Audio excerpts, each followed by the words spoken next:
Hey, everybody. This is going to be more of a short, condensed thing, but we're going to see about how to use ZQuest Classic or ZC, ZQ, whatever you want to. I know it as Zelda Classic. I've been using this game editor, fan game maker for at least 12 years now. I'm the proud creator of Link's Rise 1, 2, eventually 3. I'm working on a demo for that right now. And I'm also the author of plenty of other quests. Face Hunt comes to mind. BS is BS as another. And then there's a couple other things. But I'm redoing my tutorial for everything. And we're just going to get right on into it here. So, for minimalistic sake, we're going to go with Classic. The new we're doing this in 3.0, so it's got all the features plus of ZQuest 2.55 and greater. For 3.0, we get to mess with fancy Zelda Link to the Past region tiles, so we can make big singular screens if we so chose. So we'll just go ahead and make this immediately. We're going to put the map count to 3, and we can mess with all this later. So with all these convenience options, we're able to put in stuff like this. Tutorial 3.0. And then we'll put this as a 1.0 and 1.0, and we're good to go. Templates can be changed later, including bug fixes. So what we're going to cover in this is we're going to find ourselves a starting screen. And one thing I like to do is I like to take basic screen like this, replace all of it, copy, and then just paste it a bunch of times. I'm sorry if the flashing lights are screwy with everything. It's also screwy with me. So don't worry, you're not alone. I did 5x5 for my 2.53 thing, so I think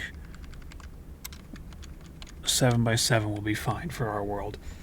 Now, before we get moving, we also need to pick out a starting screen. So I think we could easily do it on 53. I plan to build an entire game. So before any of all this, we opened up our quest, we started making it.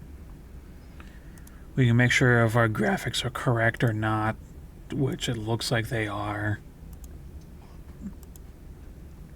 Pound, jump, charge, miscellaneous, falling, lifting looks a little strange. Lifting and walking also. Just this for me is strange because I haven't really used these things aside from all of these sprites. And the side stuff this is brand new to me as well, so looks like they're pulling directly from the Oracle games. How do you drown in side view water? I guess that's not fixed just yet. So there's other things that you can set here.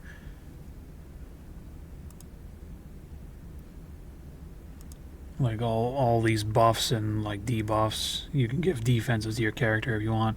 Diagonal movement, that's like a no-brainer these days. Swim speed, fast, we always want that. So animation styles. Classic is 2 frames. BS Zelda is 3 frames. Zelda 3 is 5 frames. And I think Slow Walk is 7 frames. I haven't experimented with more than BS Zelda, so I don't know the exact values. But that all looks fine for now. So what we're going to do next is we're going to set up our D maps. Our overworld's already kind of set. But it's not a full overworld. It's more of a BS overworld, so we can just drop it down to this, and then we can maybe go into the map and change it to different graphics wherever those might be. So scroll down until you find a map looking thing.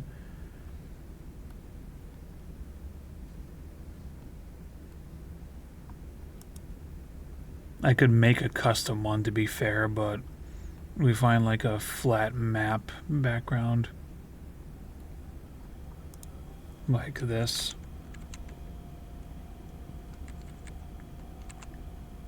We're able to customize it as we really please, but it is CSET 8 that it usually goes to. So we can set that for without map, because we're never going to have a map on an overworld screen. Flags, whistle whirlwinds. This allows us to set where we can warp with the whistle based on what Triforce pieces we have. Or we can set it to return us to the start screen, which would be, in this case, I believe 53. Overworld map by pressing map. This is a really good thing to have. We can make it sort of a dark world for a Link to the Past. Because the bunny stuff, it can prevent you from using items until you get the pearl. The mirror can continue you to whatever your continue point was before. Visual, this foreground color, I like putting 2 on because this kind of gives more of the original Legend of Zelda 1 feel. So like, say in a dungeon, if you got a map, it would display blue backdrop over the orange tan-ish map. Background for layer 2 and 3 is extended viewport. This is another new one. If checked, the viewport extends into the part of the screen normally occupied by the passive subscreen. Make your passive subscreen background transparent when using this feature. So I don't think we're going to use that for this, but this is just how to get going more so in making your own quest for this game maker. Now, caves instead of item sellers, this is really important to know, to highlight, if you're doing a dungeon versus an overworld screen. If you want full Z1 style, click this first option here, and then your cave item warps. When we get to this, it'll bring you down into a random cave on screen 80 or screen 81. The 81 is usually for the 3-stair warps, as we're looking right here. Special rooms and guides and caves only works exactly alongside with the caves and item sellers rule. And then for this, enemy list for seller enemies. So we are able to change per screen on screen 81 for dungeons if we so choose what enemies instead of 4 keys being in those passageway things. Scripts. This is if you want to use DMAP scripts for changing certain things like palettes. I think there's a couple music scripts out there. And yeah, I haven't experimented with it, so my knowledge is lacking.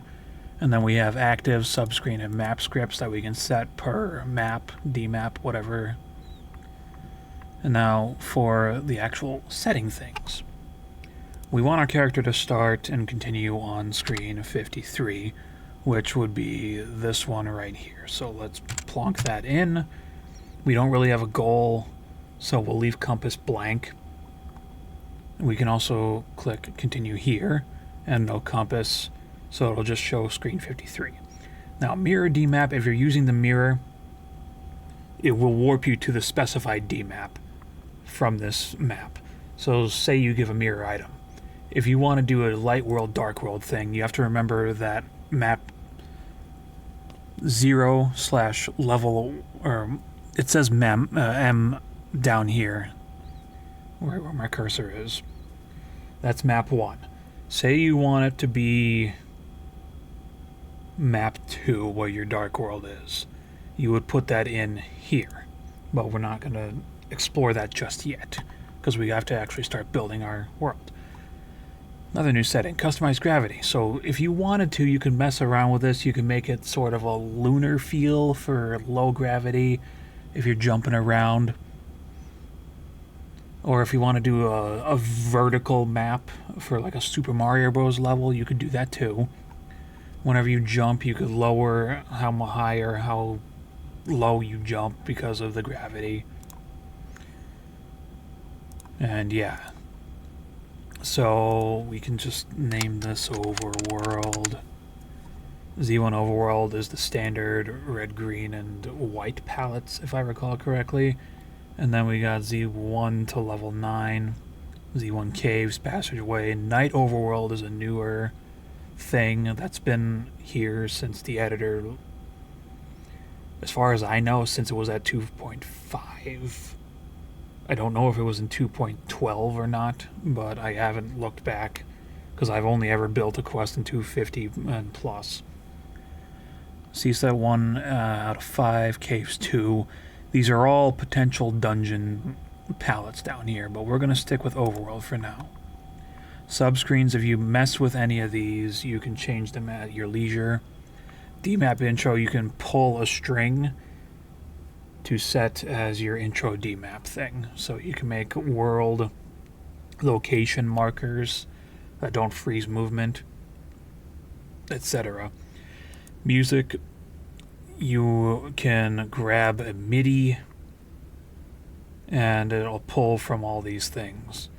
Looping these is simple and very straightforward, but for now I think that's enough to get us started on here. So, okay. Now that that's set, we can start building this screen. So with height mapping in this palette, it's really weird to use CSAT 4.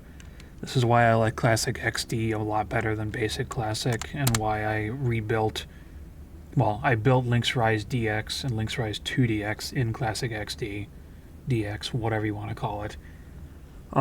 Link's Rise 3 is immediately starting in Classic XD, and I'm thinking about for 3DX that's going to be in DOR, which is a really high tier substantial project thing. So how do we build a screen? Let's get that going. We start by just placing tiles on the ground, and whatever we make, we can just make it sort of like this. Try to make it like all rigid and whatnot so that it's not like uniform, so to speak. We can put some dead trees here, they look better like this. And then we can work with layers in a little bit here. I can undo that because it's not close enough, see? And then we can also put, say, random bushes here and there so that it fits, it looks nice. 2 mountain tiles here, this can jut out a little bit. And then just try to make it as non-uniform as you can while also closing off a specific area enough to the point where you can walk freely but not too freely. I've had a little too much experience with the classic tile sets, I think, so I'm probably overkilling it just a little bit. But the more you do, the better it'll be for everybody. And there's something that we're going to need to work on called solidity, because there's some weirdness about corner tiles like this. If you press W, you can view your solidity. Corner tiles, you can kind of slip through the top bit of the collision of the tile block.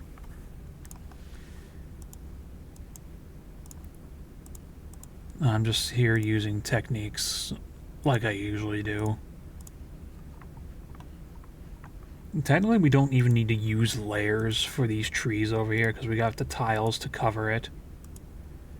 But if we want to hide this bush back here readily, then we're going to need to do a layer. And I can show you how to set that up real quick. So you want to go to screen, you come to your layers, and for tree tops you want to use layers 3 or 4. 5 and 6 are more so for weather effects, say like clouds and rain. Layers 0, 1, and 2, that's your ground levels. It really looks nice if you do transparent water on layer 1 and layer over it with layer 2 with blank or like less than blank blocks. It's really, really fun. So we're going to set this to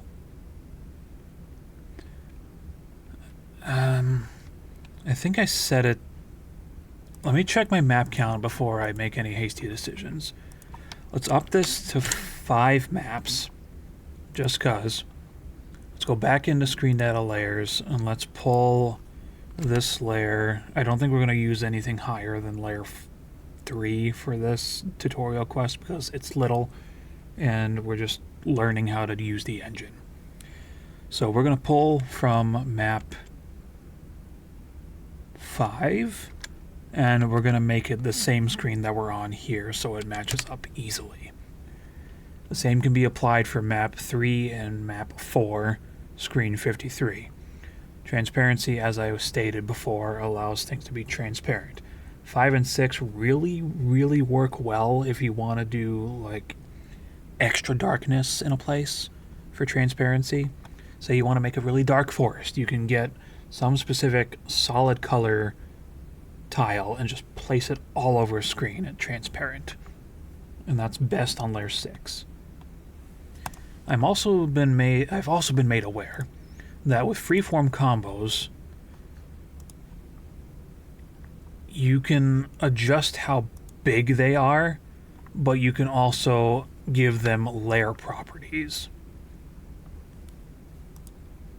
So layer -7 to 7, the FFC will be drawn on this specific layer. Ignored if draw over is checked. We'll draw above the combos and script draws on the specified layer. So, with that said, we can have this combo BR transparency, so we have a lot more there's a word that I'm looking for. Creative vision. It's 2 words, but it gets my point across. We'll need to cover these in a different video or tutorial piece. And you can also apply scripts to it. This used to be amazing for, say, signposts. We didn't put any data, so it's not going to show up here. But in the base stuff like this, we also have access to the new objects, which includes overhead things, like press A to talk to this person or press A here. It gives you numbers on what you need. And these are all in base games. There's even signposts here, and they're clicked as such. We can put those on a screen, and we can apply text to it. For the rest of this video, though, we're still building in CSET 3. What we're going to do is we're going to set up where our sword can got, and then we're going to use warp return A here, and we're going to put B on this tile warp here.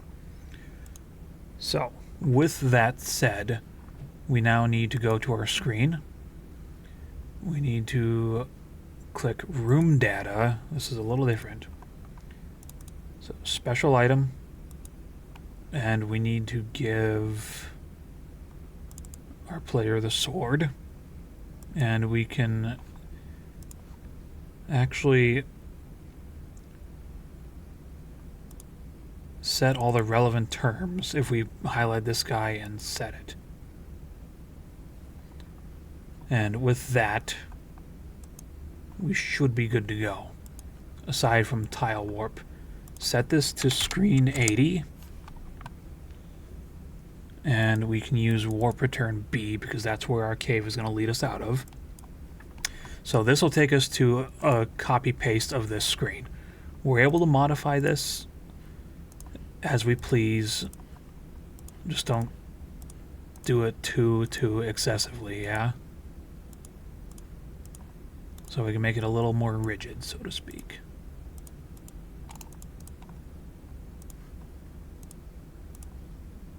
And then we can also detail a little thing here and there. So that looks nice, right? that sort of sand looks also nice. We can layer things on here to make it more like a deep cave. And then we can... I don't think we need to put a return square in here. And we're not going to deal with these in this episode. So with this said, let's take a look in here.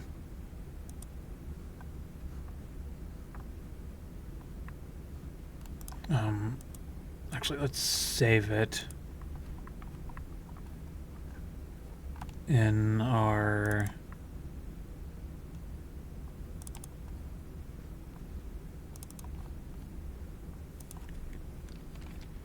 .0.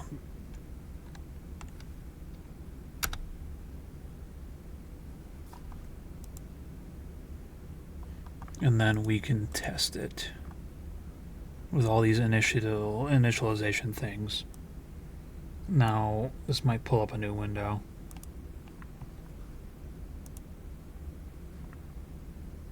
That's not what I wanted to do. And I can already see that my name stuffs are screwy. So let's find that quest.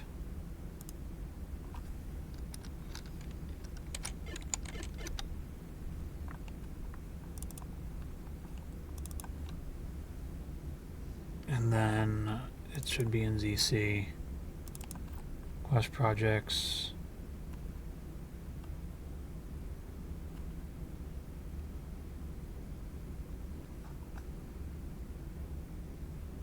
Did I not put it in here?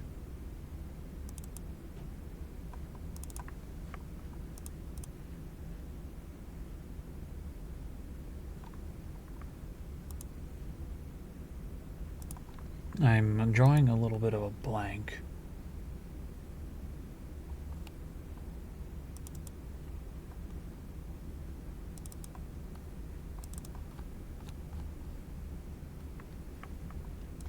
Let me resave it.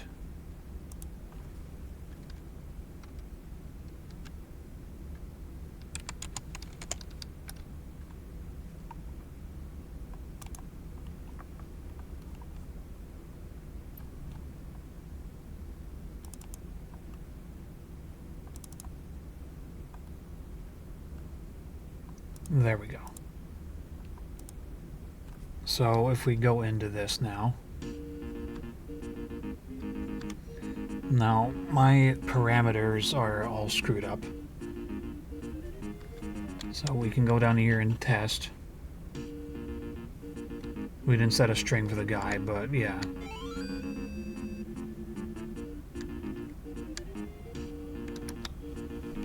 And that doesn't return us well. So that's essentially how to...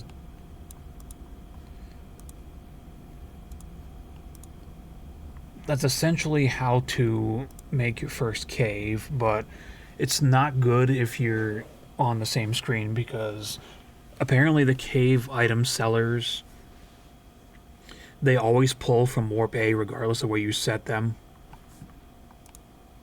And it's sort of no bueno, you know? But I think that covers a good chunk of what I wanted to do for this, so yeah. Just, you gotta make a screen for yourself, is the short version. I'm probably gonna move this away, or we're gonna change our continue screen. Because everything's all set here, I'm probably gonna move the continue screen, and we'll continue on next time with something else. But for starters, that's okay. So next episode, I think we're going to make a few more screens, and we're going to try that extended viewport stuff with the Z3 in map settings. So highlight a number, and we can set it as, say, 1. We can mess with these squares. They have to be connected, though, otherwise it won't allow you to like scroll like Z3, so we'll cover that in the next one. So thanks for watching this really spur of the moment tutorial for ZQuest. I figured I'd make it again because my other one was just bad, and I think I actually got rid of it off of YouTube, but I'm rambling now. So yeah, stay tuned for more, and I'll be back with part 2 of this.